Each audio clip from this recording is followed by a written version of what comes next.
people don't really understand it until you actually see it coming at you in a wall of flame. Now to Australia, where they're facing those massive fires, already among the worst in that country's history, with more than 12 million acres scorched. And officials are warning the next few days will be even worse. Maggie Rulli is there. The LA Times is reporting that retired Los Angeles Lakers basketball star Kobe Bryant has been killed in a helicopter crash. It happened this morning. The chopper reportedly went down just before 10 a.m. local time, according to...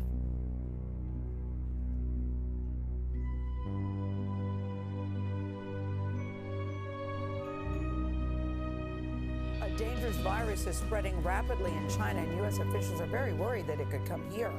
China has more than 200 confirmed cases of coronavirus, it's called, which produces pneumonia-like symptoms. 3 people have already died from this illness, which has spread to at least 3 other Asian countries. In a rare press conference, President Donald Trump outlined his government's plan of action to stop the spread of the coronavirus, but urged the country not to panic.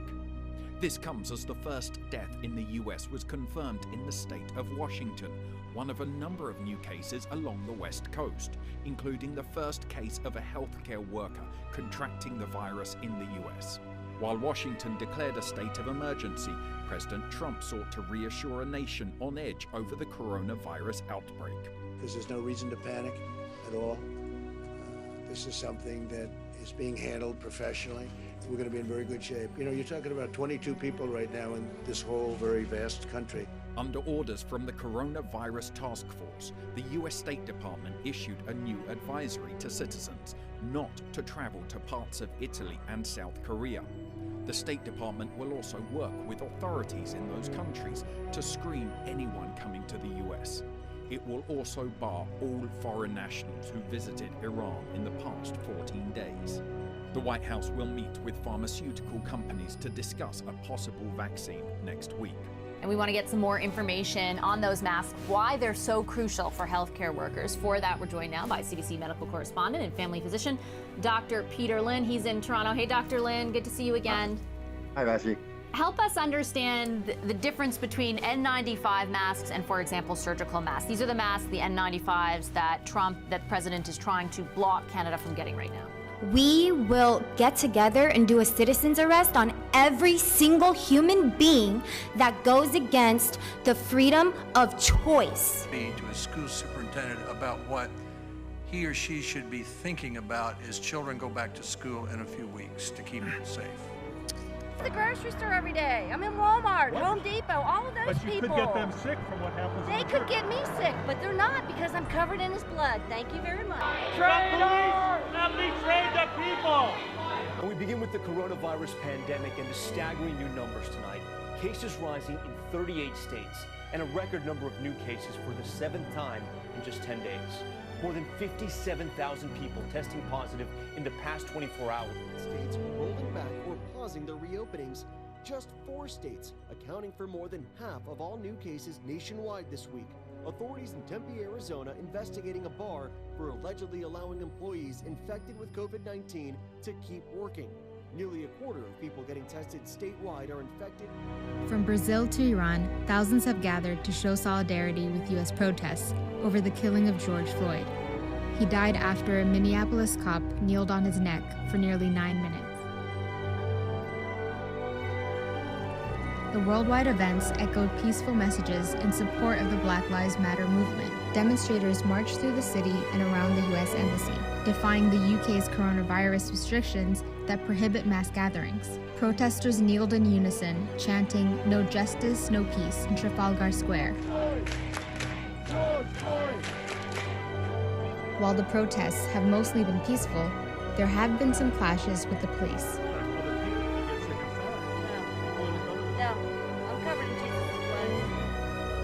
Protesters threw the statue of slave trader Edward Colston into the harbor on Sunday.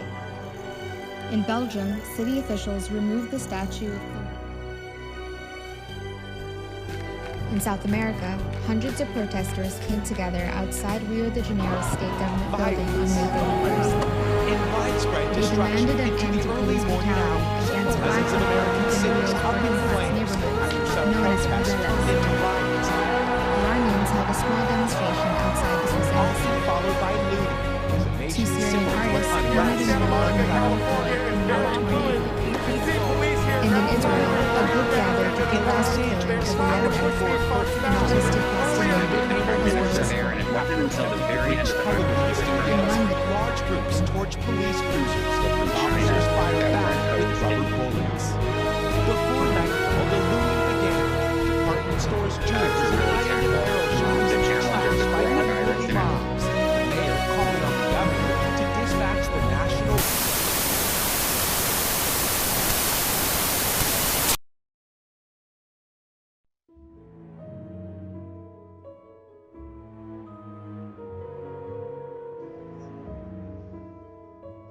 2020 was a horrible year. Understatement of the century. This year felt like it lasted 20 years, right? One thing after another. It made it pretty clear that reality was truly broken. Those first few weeks were nuts.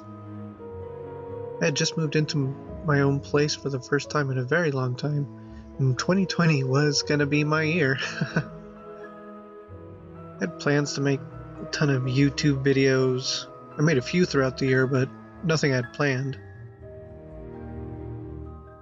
The year kind of took the wind out of my sails.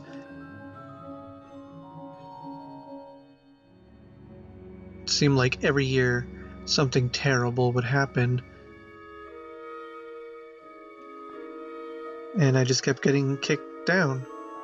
Reality was super sad. My depression lasted for a while, I'll admit. At points, it was like an old friend that would come and watch TV with me. It was like that for a good while. So I thought 2020 would be the year that I would change that, and then... Actor Tom Hanks and his wife Rita Wilson have tested positive for the coronavirus. They're in Australia for pre-production of a film about Elvis Presley. Needless to say, March 2020 was a dark time.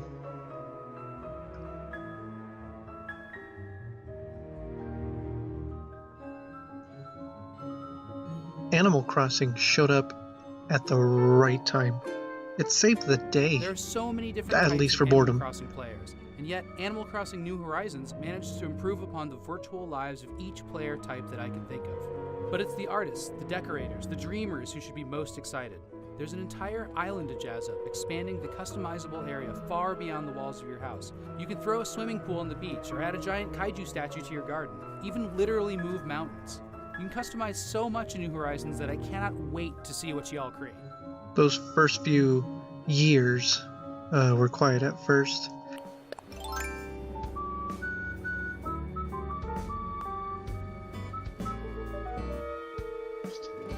It was comforting to hear the soft music of the island play as I dug holes or shook trees. Little Morgan's been doing well on the island. He's made a name for himself. He seems like a very happy-go-lucky kid. It doesn't feel like he's anything like me, really. But honestly, this game is just about projecting your own thoughts and feelings into it.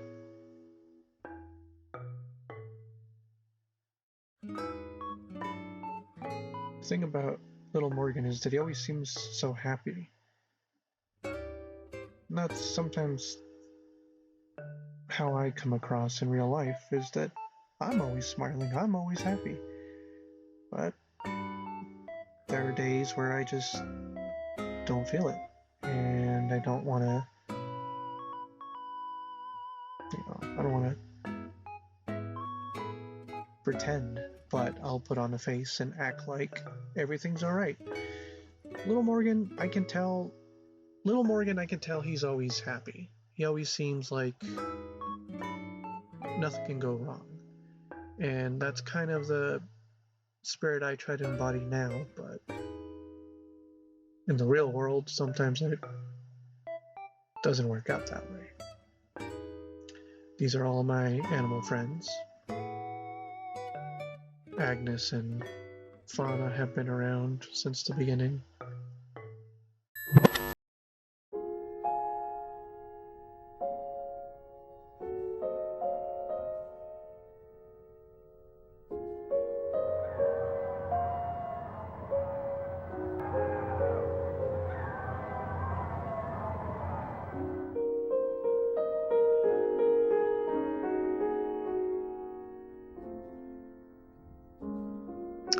My first real video was cute and had my initial thoughts on the game, which hold true today.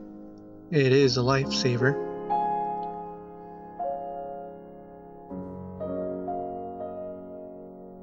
I was able to convince friends to get the Nintendo Switch to come play with me, which was kind of difficult last year because everyone had the same idea.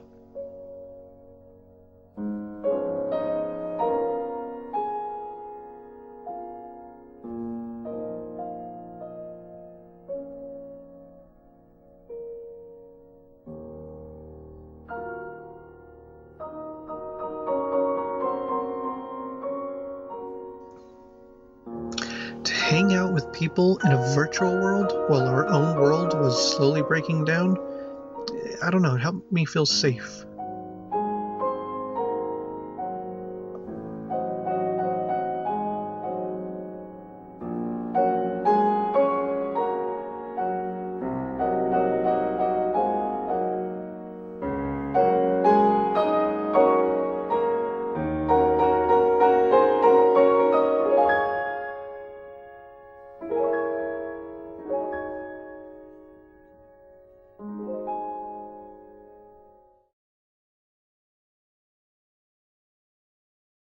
George Floyd was killed by the police, and the world had no choice but to listen. I think it helped us being inside. For years, this kind of stuff was happening, yet the world seemed to be busy to stop and listen, which was a lazy excuse. Now everyone sat at home, and there was time to listen and have an open dialogue about what is and has always been happening. The conversation stopped being about Carol Baskins and the Tiger King, and the conversation got real.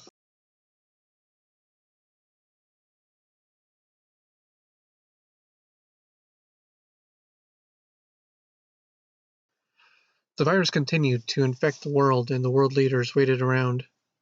Even after getting it, they continued to act as if Godzilla didn't just walk through and they just ignore it.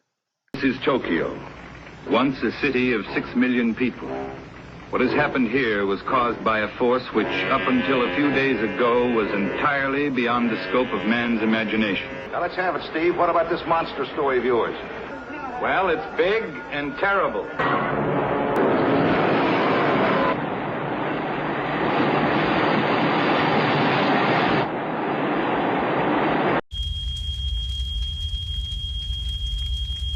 This is fine.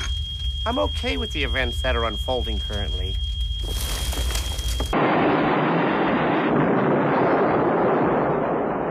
I'm saying a prayer, George. A prayer for the whole world. Animal Crossing churned out quality of life changes and holidays to keep my interest. I couldn't help but work on my island. So much so that I'm not much of a 4th of July guy, but this year was popping.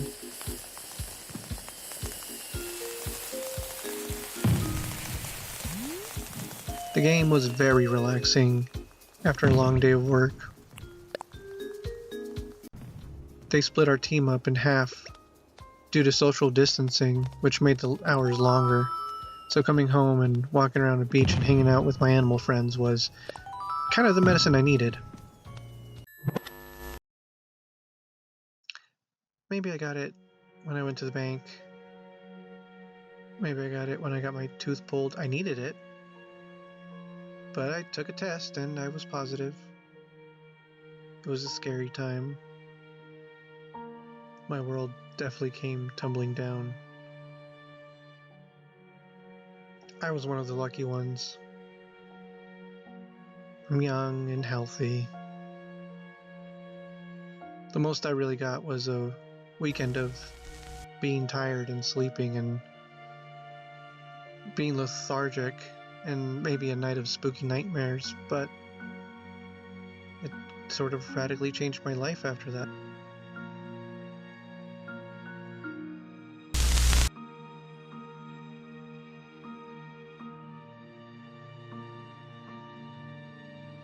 My world was crashing around me, but Animal Crossing was still there.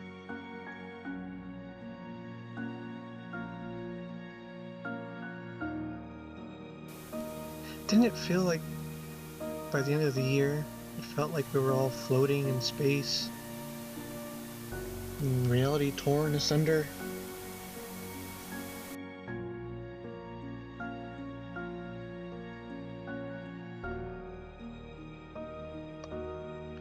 I feel like the last few years of pop culture and superhero movies was helping us get ready for this type of event.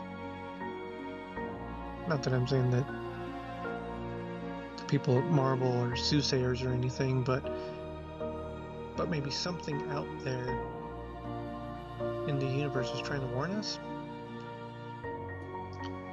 Movies and television taught us that there's always impending doom in the future. There's always something coming. It's always winter or the inevitable. And that we'll have to deal with it, and we'll have to deal with the fallout.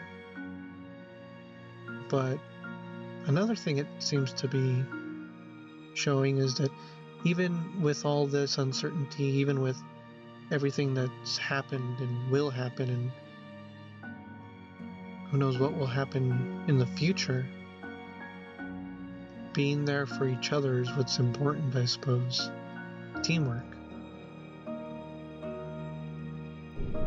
How will you fight without a weapon? I've got a better weapon. My heart! Your heart? What good will that weak little thing do for you?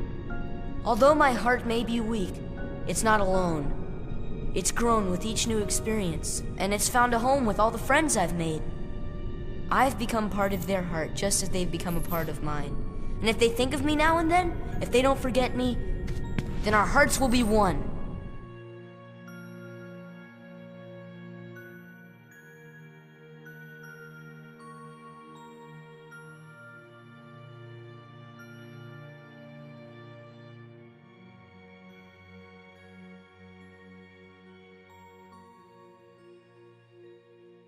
I don't need a weapon. My friends are my power.